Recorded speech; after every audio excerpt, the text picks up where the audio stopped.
Welcome to Transformative Principal, where you learn how to be a leader and not just a manager of a to-do list. I am your host, Jethro Jones. You can find me on Twitter at Jethro Jones. Your to-do list is a hungry monster that is never satisfied. For the last year and a half, I've helped principals get awards, get promoted, and find the time to do the work that really matters. I recently opened a new mastermind slot. Schedule a call with me and let's overcome the stressed and isolated principal position together. Go to the show notes for this episode at transformativeprincipal.org and click Schedule a Call with Jethro. Welcome to Transformative Principal. I am really excited to have Jaime Casap on the program. He is the Chief Education Evangelist at Google. Jaime, welcome to Transformative Principal. Thanks for having me. Excited to be here. Yeah, I'm excited to talk to you. I met you in person a few months ago at a Education Elements event in Denver. And so it was neat to meet you and see you in person. I've been following you for a long time and excited to finally be able to talk to you on the podcast. So thank you for coming. Absolutely. I'm honored to be invited. So thanks. So with Education Evangelist, people don't exactly know what that means at Google. Can you just give a little intro into what it is that you actually do and what that looks like for your big job, I guess? Yeah. So the name was actually given to me, and I'll tell you how that happened. But I've been at Google for 14 years in the education space, just as long.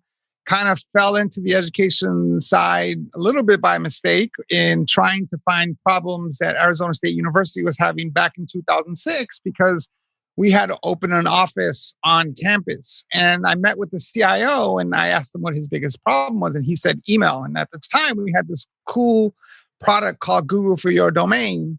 And I had this crazy idea of like, hey, wouldn't it be cool if we could use Google for Your Domain at ASU and you could just use a Gmail as a platform. At this point, Gmail was 2 years old. It wasn't even widely used. And he's like, yeah, let's do that. 2 weeks later, we launched Google Apps for Education at universities across the country. ASU was the first one. And so I kind of fell into that world where I'm like, wow, the role that technology can play in education can be huge. And then dove in head first into the space. And a couple of years later, had another crazy idea about launching Google Apps that we now call G Suite into the K-12 space, even though there were some schools, I noticed some schools were already using it on their own. But after talking to lots of principals and superintendents, there were specific things that the tool needed to have to be able to launch it into K-12. I convinced some engineers to build some things like a walled garden and other things. And then we released Google Apps in the K-12. And today we have 100 million users using the tools around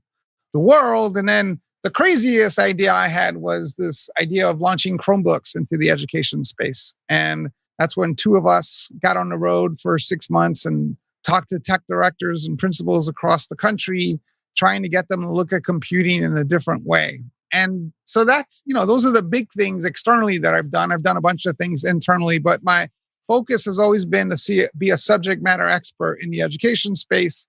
My passion for education isn't just through the technology, because it's not. It's my passion for education comes from my background. I'm a first-generation American. I was born and raised in Hell's Kitchen, New York. I grew up with a single mother on food stamps and welfare. And the only reason I get to talk to you today is because of education. So to me, education is the most important thing that we can focus on. And I see everything that we have in front of us as an opportunity to bring education to the next level.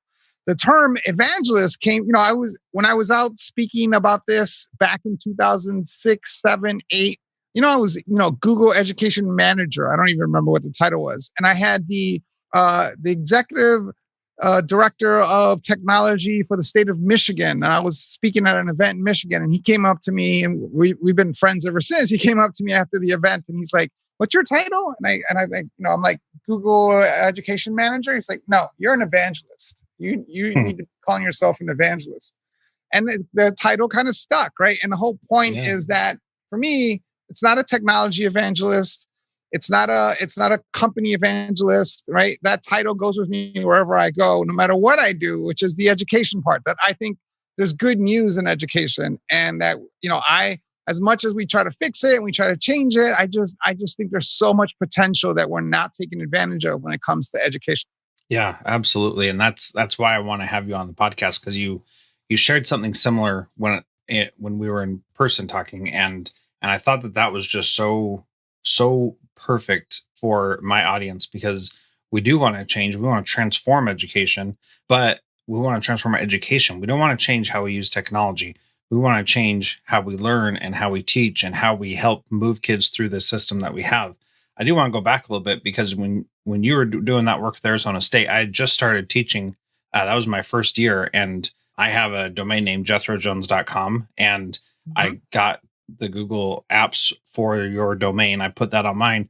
And then I noticed that my kids didn't have email addresses, but I wanted them to start blogging in class. And so they needed email addresses. And so I just made a bunch of email addresses for a small group. And then the next year, I actually had to write to Google and say, I need more because I want to do this with my kids in school. And so I just had every one of my kids in school, just made a email address form and then got them into the Google suite of apps through that way. And so when Google Apps for Education came out, I was really grateful because then I didn't have to manage all of that myself. And it's amazing how access to those things really changed. So my first year teaching, I was at an inner city school and I was the only white kid or white person in the room. And these kids just had never had the experience of talking to people outside of their immediate space before. And the fact that we were able to do that was just inspiring. And it really opened my eyes to how education is not just, something for kids in a classroom and that's it within those four walls, but that it can expand outside of there. And for example, these kids would start blogging and then I would get other people on when Twitter came out, I'd use that, but I'd get other people like my family. I'd call them and say, hey, my kids just wrote this stuff on a blog. I need you to go leave a comment so they feel validated and heard. And so my dad, who's a super big nerd and was living in Brazil at the time, he would go on and comment on a couple. And then they would say, where they were from. And these kids were like, somebody in Brazil commented on my blog. That's crazy. And really people care about education all over the world and have the same feelings as you about how it is so important. And what I appreciate about that so much is that it enables us to really think about things differently. So what are you thinking about right now about education? Like right now we've got the coronavirus closures that are closing everything up and schools aren't in session. This is going to be released later. And, we don't know if school's going to be back in session or not. What are you thinking about as it relates to this situation with education? Yeah. So I just want to take a step back there because I think something that you just mentioned is important to point out. And I think it's a little different for me than it is other people that I hear talk about this, right? Which is this idea of transforming education and, fixing education and making it work better. I love the line of it's not about changing technology, it's about changing what education does, right? And I like to start my conversations with, these things called facts. And the facts that I like to use with people is education's not broken, right? Play with me for here a second, right? So education's not broken. It did exactly what it was designed to do, right? Exactly. Did it work for everyone? No. That's a different conversation. That's an equity conversation. That's an equality conversation. We can have that conversation, but in its design, it was designed to produce what it produced. And, 30% of the population or 15% of the population should have a higher education degree to manage all the people that were working in factories. It did exactly what it was designed. We built a superpower of a country on the education system we built in this country, right? So I like to start with the fact again, looking at facts, graduation rates are higher today than they've ever been in history. IQ rates keep going up 10 points every 10 years, right? So this idea that it's broken, I don't want to start there. Where I want to start is that the education system served us well up to this point, and it did exactly what it was designed to do, and we should all take a bow. Now, we need to do what our forefathers in education did 150 years ago and ask ourselves, what does the education system need to look like for the next 150 years, or even the next 5 years? But that's different, right? That's not education is broken and you suck and everything's terrible. That is a calling. That we all need to step up and build what the new system is going to look like for the future. And so it's important to look at it that way because related to the question that you're asking about where we are today, one of the things that has come out of where we are today, and I think where we'll be in 6 months and maybe for a while, there's just all these things that I'm reading about kind of second waves and third waves and, variations. There's an article I read today in the New York Times about how there's this strand that's affecting kids, and it just, who knows where we'll be in 6 months. But one of the things that in the education space that's come out of all this is a couple clear things. Number one is, for those educators that were like, oh, this is no problem, we'll just take what we do in school and just bring everything online. And then everything just failed miserably, right? So clearly that doesn't work. And what's great about that is that it's the best example of, you can't take technology and put it on top of the current system and expect the same kinds of results. It just doesn't work that way, right? Or even expect better results.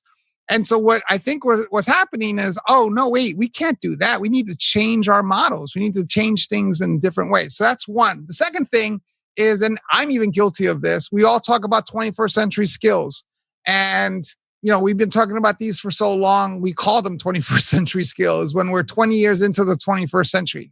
I think it makes us, and without really anybody admitting this, when we say you need to develop 21st century skills, I think it gives us permission to think that those skills are something for the future. Not now, but for the future. Because if you call them critical skills that we need immediately, you'd have a different approach to the 21st century skills, right? And out of those skills, problem solving, collaboration, creativity, whatever you want to put on your top 5 list, to me, you can make, I can make communication under creativity. I can make I can make digital skills under critical thinking. Like, there's the 5 things that you come up with. The one, and we've all treated them equally. These are all important, and that's true. But the thing that's come out of this pandemic is that one of them stands head and shoulders above the rest, and that is the ability to learn. We need to teach our students the ability to learn. And I don't mean the ability to take a test or the ability to answer questions or the ability to outline a textbook. I'm talking about this self-awareness where it empowers, and I hate the word empower, by the way, but where it empowers students to say, I don't know how to do something. I've admitted I don't know how to do something. How do I learn how to do it? And then how do I know whether I did it or not? And it's this contained ecosystem where the ability to learn is about self-reflection, right? So it changes conversations. And by the way, this is a problem with adults as well. I can't tell you how many adults will come to me and it's like, you're very creative. I wish I was creative. I'm not very creative. Or, oh, I can't even balance my checkbook. I'm bad at finance, or I'm bad at math, right? You hear these from people all the time. My reaction to that is, you've chosen not to be creative. You've chosen to be bad at math. That's a choice you've made, because the ability to learn is there. Everything that you need to be good at being creative is out there for you. It's just a question of whether you recognize it and know how to do it. So this ability to learn starts with this, I am not very creative, turns into, I have an opportunity to become more creative, or I need to learn to be more creative, or I'm not good at math, turns into, I have to find a way to be better at math, right? And it starts with that self-awareness that turns into, now I can be good at this. And then it turns into, how do I know I'm good at this, right? And it's this idea that learning happens on a continuous basis. And education, and this is all our fault, education has become a process, something that you go through. I am educated, I go through education, you are an educator. And the reality is that education is a mindset, and that it's this constant and consistent understanding and awareness of things that you don't know and what you do know. Like, I'm sure you've seen The Matrix, right? Yep. But my favorite part of The Matrix is, I don't know how to do Kung Fu. You plug the thing in your head and 10 seconds later, you know how to do Kung Fu. Well, that can happen today. It doesn't happen in 10 seconds, but if you want to learn Kung Fu, you can learn Kung Fu, right? Like, all the material of The Matrix is out there for you, ready to learn. And I think it's important that for teachers to experience that, right? Like, it'd be great if during this time, teachers and principals said, let me pick something I don't know how to do at all. And it doesn't have to be education related. It can be, how to print pictures. It could be, how to drive a manual car, whatever it is, just a thing, and then go learn how to do it. Right. And if you experience that, you realize that time is irrelevant, that it might take you 10 minutes to learn fractions. It might take me 10 years to learn fractions, but the time is irrelevant. The ability to learn is always there. And so I think the one thing that's come out of this is that an understanding that our students need to be self-directed, that we have to be there as a guide. We have to be there as a support mechanism. We have to be there to provide the resources that they need. But because we can't be in the same room with them all the time, they have to be able to have ownership over their learning. They have to have ownership over what they're curious about and driving their learning through, exploration and experimentation, and then assessment to determine whether they learn something or not. So that to me is the opportunity that I think we have in front of us. Yeah, I'm so glad that you said that. I have in my consulting practice, what I do with schools is I help them move through that process of moving from a teacher-centered instructional framework to a student-driven learning framework, where they basically, if you can get your kids to direct their own learning, then that doesn't mean that you're losing teachers or your job is done. It just means that you are setting those kids up for success for the rest of their lives, like you were just saying. And so that is what my entire focus is on whenever I work with schools or districts, because that is what needs to happen. And it's the only thing that we can actually control in education where we can get a desired benefit and know that we're going to get it. If we can look at our classroom of 30 or 100 kids or whatever's in there, and we can say, every one of these kids knows how to learn on their own, then we've done a successful job of helping them. If we say like every kid in here knows how to do fractions, that's all well and good, but that's not going to prepare them for everything they could possibly need in life. And what you said is exactly right. Once you know how to learn, then that is the critical skill. So for example, my wife is a very creative person, always done things, but has never tried watercolor painting before. Never even picked up a brush and watercolor paint. So that hasn't ever been a thing. However, when we moved to Fairbanks, Alaska a few years ago, she met a guy who's a teacher, and he taught her how to do watercolor painting. And, since then, she's painted every week and done all this practice and is really, really good. And so I think I could do something similar and become good at painting. But I've decided that watercolor painting is not something that I'm interested in doing right now. And it's okay for me to make that choice and to not be interested in it. But the thing that I am trying to learn is I'm trying to learn how to play the piano. And so I'm putting in the time and effort to play the piano because to me, that is something important. Now, when we try to instill this same belief system in our kids, the same mindset in our kids, we can see the same things happening. And the problem that we face is that the school has an expectation of when and what they learn. And then they get frustrated that they can't learn it fast enough or that not everybody else has learned it as fast as them. What's your advice to someone who's trying to do this kind of thing and help kids be student driven and drive their own learning? How do you help them manage within the system that still exists at their school? Yeah. So I think that, again, it's all about choices. And I think the will is there. I think that there's fragments of the structures that we need. Think about all the years that we've spent talking about it shouldn't be about specific curriculum things. It should be about standards. It should be about, students should be able to meet the standard in lots of different ways. So all the stuff that we need to make these decisions is already out there, right? There's lots of school districts that have that, yet they teach to the test, right? That's a choice, right? There's lots of schools that show us that you don't have to do that. And so I think it's important, again, back to this idea that the model of education served us well for a very long time. If you asked me back in 1975, what kids should know, I would be very prescriptive with what they should know. Oh, they should definitely know American history. Oh, they should definitely know about what happened around the world. Oh, they should definitely know about what happened with Native Americans. Like I could go a list because having access to that information was almost impossible. So if you ask me in 1975, what happened on December 7th, 1941, I'd be like, I have no idea. I'll go find out and I'll tell you tomorrow, right? Like I had to go look that up. I didn't have an encyclopedia in my house, right? Where I had to go to the library. I had to look it up. That information was hard to get to. So it made sense to put facts and figures in our kids' heads. Now, again, given the world that we face and what's happening, do we still need to do that? And the answer is no, but the concept is still the same. I want my kid to know history because why? Why do I want my kid to know history? Not because I want them to, spit back facts and figures to me. I want them to know history because you can't understand the future unless you know the history. You also understand that history repeats itself. So this pandemic that we're going through now, if you go talk to experts of the 1917, 1919 pandemic, and they'll tell you exactly what's going to happen next, right? And because they studied it. So I want them to understand the concepts of understanding history, right? Again, the ability to learn. And then I want them to pick what they want to learn, right? Like, so if my kid is interested in, like I live in Arizona and Phoenix, like my daughter and I talk about water because we live in the desert, right? Water becomes this very important topic.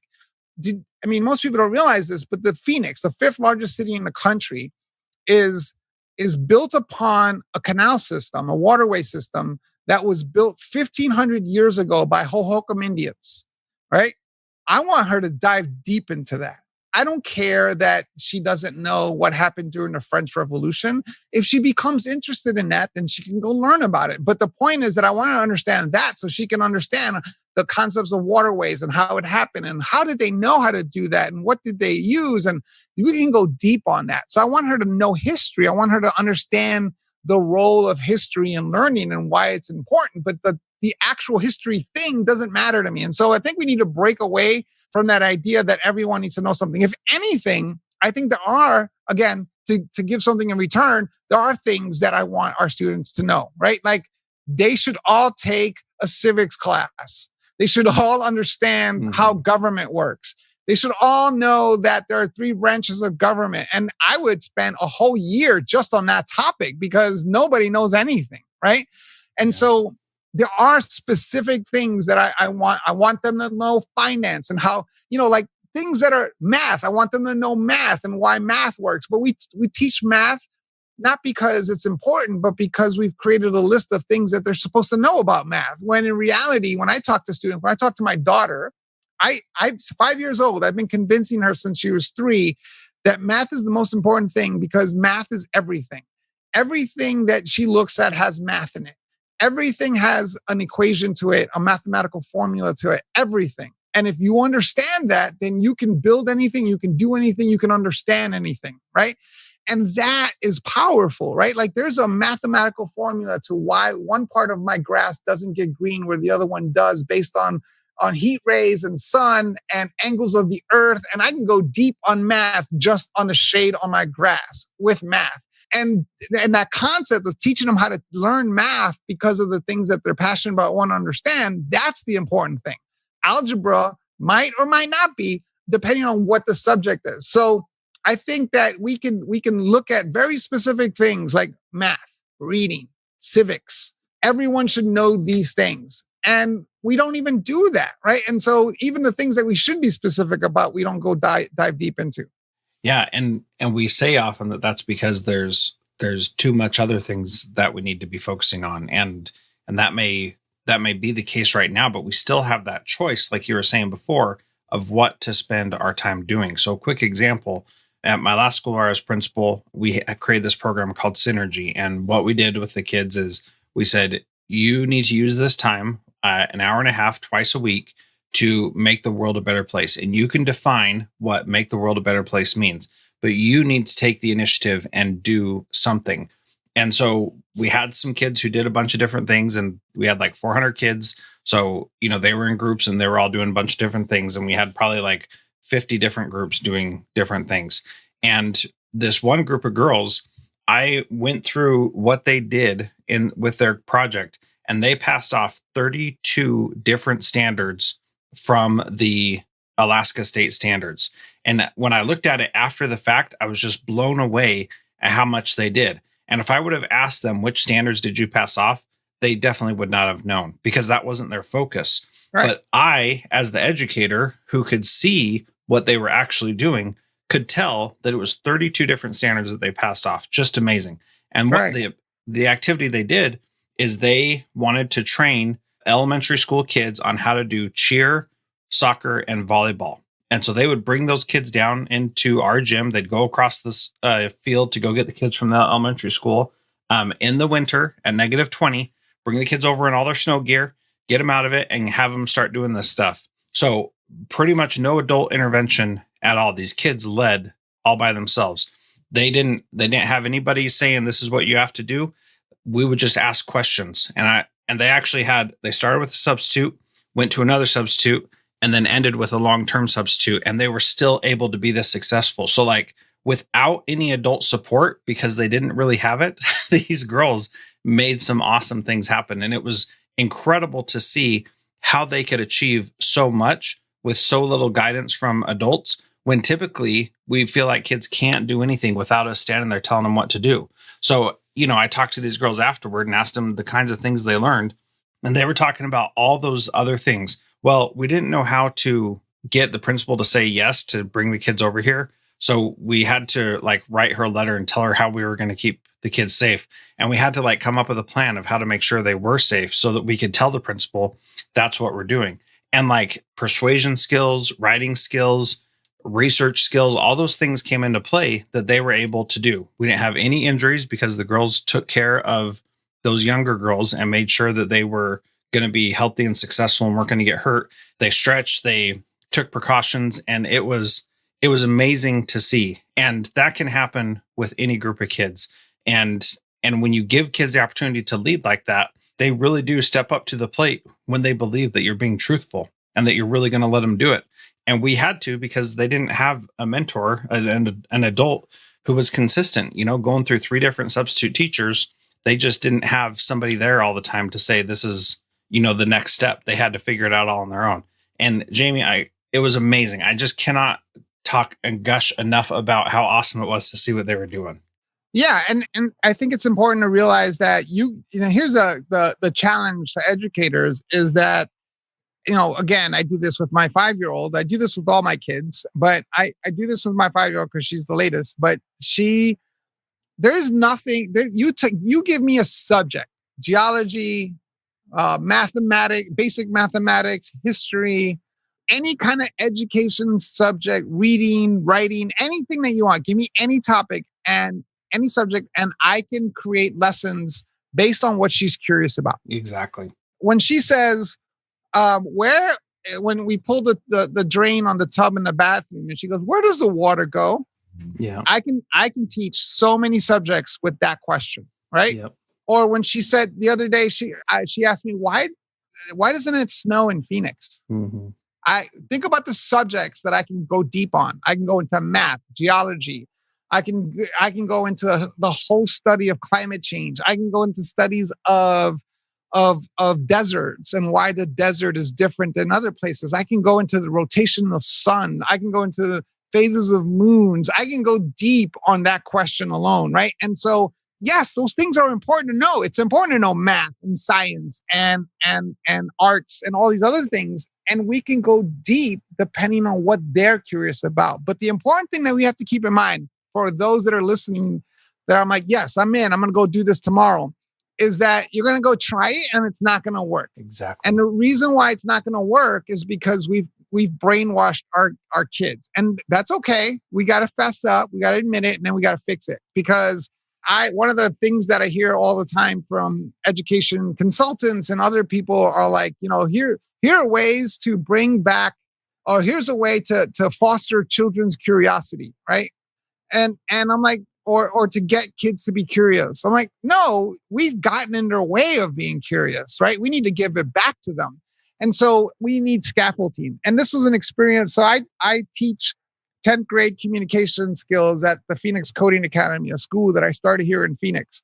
And I teach 10th grade communication skills. And I went in there the first time I taught this with a co-teacher, my guide. It was the first time I've taught at the university level. I've taught college classes for 10 years, or actually longer than that. But I went in teaching communication skill with 10th graders. And one of my first assignments, second class in maybe, I said to all the students, 90 students, I said, listen, in this communication class, you're going to learn how to present. So your first assignment is you're going to present a 5-minute presentation on anything that you want, thinking that I was the coolest teacher in the world. Like, I'm here to free you. Mm-hmm. And they lost their minds. Yeah. They could not handle that. They couldn't handle it. 87 of the kids are like, no, what do you mean? I don't, what do you mean anything? I'm like, anything. Like, and I've had like these one-on-one conversations with them. Like, no, I need more guidance. Or like, okay, what do you do when you go home from school? Nothing. What do you do at night? Oh, nothing. What do you do? What are you interested in? Nothing. What hobbies do you have? Nothing. And of course they do. but they're so used to being told what to do that we can't just turn it on for them. So the next time I taught the class, I said, okay, here's your first assignment, 5-minute presentation on how you get ready to go to school in the morning, right? Again, a little more wide open. They can come up with different ideas and different topics. There's nothing very prescriptive about that, but it gives them a general guideline, right? We have to give them scaffolding because we don't have to do it for 5-year-olds. We just let, one of my favorite Stephen Covey quotes is, if you want to see pure, I think it was Stephen Covey, if you want to see pure genius, creative genius. Oh, no, it was Gordon McKenzie in his book, Orbiting a Giant Hairball. If you want to see pure creative genius, look at an undisciplined 2-year-old. Yeah. Like, that's just pure creative genius. So with little kids, you don't need to do this. You just need to not get in their way. But with older students, if you want to do this, the best advice that we can give administrators and teachers is we need to create some scaffolding to get them there. That we can't just walk into class and turn it on and be like, okay, you guys are going to be self-directed now. It's not going to work. And then you're like, see, it didn't work. So we have to go back to doing it the way that we used to do it. You have to understand that it's not going to work. Yeah. And so instead of running away from and being afraid of that, it's not going to work, you just start small. And so what I coach people on is just start giving them some voice and choice, wherever they're at, just start giving them some choice. If they have an assignment, you give them some choice. Instead of saying, do the math, all the odd numbers, say, do whatever problems you want, and they'll lose their minds. They'll be like, what? Yeah. We can? No way. Right. But just start there. And that's an easy place to get started because they're ready for it.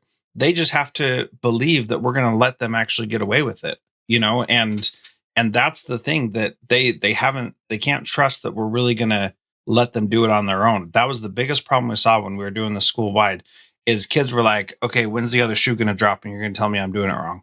Like they were literally waiting for that.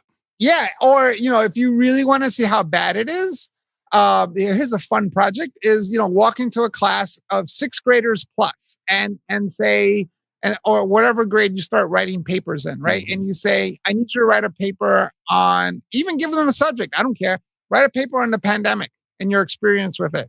And that's it. Don't give them how long it has to be. Don't tell them how many words, just tell them that. And they will die. Mm-hmm. They won't know what to do. Like, some kids will be like, what, really? Like, yeah, I don't care. If you can sum it up in a sentence, do it in a sentence. If you can do it in a book, write a book, right? And kids will die because they won't know what to do. But, it's just like, that's not the real world. The real world is that. I read another article this weekend about scientists at Arizona State University. They're creating a good virus that can go into your body and it kills cancer cells. Mm-hmm. Like, it's just huge breakthrough. Like, can you imagine someone saying, oh, that's great. I need you to write your research report has to be 100 pages. Yeah. But you can't go higher than 100 pages, right? Like that's just not the way the world works. And so so that's the one end of it. The other end of it is, you think about a car company spends millions and millions of dollars building a car and researching it and putting it together and all the things. And then they try to sell it to you in 30 seconds, right? So everything in between is wide open. So it's an opportunity. It also makes life a lot more interesting for a teacher if they're grading things that are completely random compared to, everyone handing you the exact same paper. Yeah. And then, we could have a whole nother hour-long conversation about this, but your grading criteria needs to be different. It's not about, what standards you met or what expectations you met at that point. It's completely different. And that's the beauty. In our synergy thing that we did, we were able to make that during an ungraded class. And so there was no grade to hold over the kid's head to force them to do something. There was no grade to tell them how they did, A, B, C, or D. There was only, how did this make the world a better place, and define what world is? Well, it made my life better because I got to do this one thing. And that could be enough. It doesn't have to be like the whole entire world is different now because of this, but little steps in the right direction are worth it. Yeah, absolutely. And most people don't believe me when I say this, but it's absolutely true. I have a 19-year-old who's in his first year in college, and he went to high school for 4 years, and I never once looked at his grades. Mm-hmm. Ever. They're his grades, and I didn't want to put that pressure on him. Right. So if he walked into a class and if it was a bad class, then he knew he was going to get a C. He didn't have to worry about disappointing me. It was about him, right? And so if we can get that to your point of like, stop holding things over their heads and instead giving them opportunities, I think you'll see the results. And unfortunately, because it doesn't happen right away, people give up on any effort they put into it. Yeah, absolutely. This has been a great conversation. There are a couple things we didn't get to, like how you run 7-minute meetings. We'll just save that for later. All right. And then I put a link in the show notes at transformativeprincipal.org to your linear versus vision way of looking at things. A link to your video about your to-do list that you did a little while ago. Yeah. Really good stuff. So I encourage people to check that out. In closing though, Jaime, what is one thing that a principal can do this week to be a transformative leader like you? Just one thing. So let's use the 7-minute meeting thing. Like, so all you have to understand about the 7-minute meeting is that whatever time you set up for a meeting, that's how much time it'll take. That's all you need to know. You set up an hour meeting, it's going to take an hour. You set up a 7-minute meeting, it's going to take 7 minutes, right? And so that's the principle behind the 7-minute meeting, is just set up as much time as you think you need to get whatever it is that you want to get done. That being said, if you're setting up 7-minute meetings, I think the most important thing that a principal can do is empower their teachers, right? I've worked across lots of different work groups. I worked for Governor Cuomo, the first one, for a couple of years. I worked at Accenture for 7 years in consulting. So I've worked in banking. I worked on the Bank of America Nations Bank merger. I worked at United Health Group. I've worked at American Express. I've worked in all work groups, technology, education, and there is no more passionate and dedicated workforce as a whole than teachers. You have that, right? You got them on board. They didn't come to work for you to become multimillionaires or to just because they take the summers off. Now standard deviation, but the 80% rule, you have them. How do you turn them on? How do you say to them, because again, the three things that motivate all of us are the same three things: purpose, autonomy, and mastery. And so as a principal, you got purpose, right? You got teachers who have purpose. How do you give them autonomy so that they can come up with the solutions that you're seeking, because they're the ones who are the closest to the problem and they're going to be able to create the solution? And then your job as a principal is to focus on the third thing, which is giving them the resources to create mastery. What's the training, the professional development, the resources that they need to be good at what they do? And if you can focus on that, I think we can do some tremendous things in the education space. Yeah, absolutely. Jaime, thank you so much for being part of Transformative Principal. I've really enjoyed talking with you today. For those of you who would like to follow Jaime, he is at Casap on Twitter, and his YouTube channel is just Jaime Casap. So Jaime, thank you so much. This has been a great conversation. Thanks for having me.